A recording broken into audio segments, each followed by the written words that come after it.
Membuat perjanjian pranikah dengan calon pasangan, penting nggak sih? Sebenarnya perjanjian pranikah ini sudah ada sejak lama.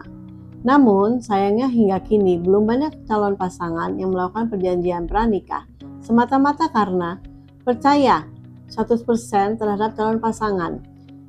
Yakin pasangan tidak akan selingkuh, yakin bahwa permasalahan ekonomi tidak akan mempengaruhi perkawinan, dan yakin bahwa dirinya tidak akan berpisah dengan pasangan, sehingga tidak mengkhawatirkan harta bawaan maupun harta yang diperoleh selama perkawinan, alias harta gonogini.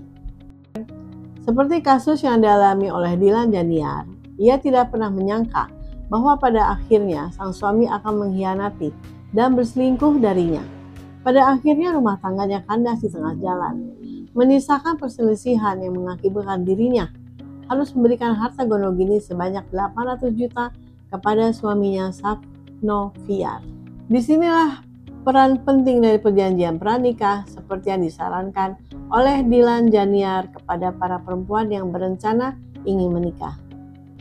Definisi perjanjian perkawinan adalah kesepakatan calon suami dan istri untuk memisahkan hartanya masing-masing, baik harta yang didapat sebelum pernikahan maupun harta yang didapat setelah pernikahan. Dasar hukum dari perjanjian perkawinan adalah pasal 29 Undang-Undang Nomor 1 Tahun 1974 tentang perkawinan, yang tujuannya lagi-lagi adalah melindungi harta masing-masing pihak dari kejadian-kejadian hukum yang mungkin akan terjadi dalam perkawinan, seperti misalnya masalah hutang piutang atau masalah sengketa dengan pihak ketiga.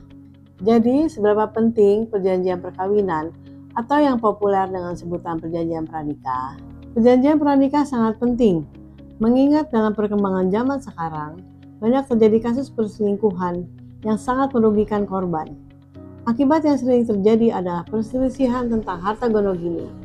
Dalam kasus Dilan, menurut pengakuannya, dirinya lah yang merupakan pencari nafkah utama, sedangkan suaminya, Sapno Fiar, merupakan pegawai Dilan yang menerima upah sebanyak 20%.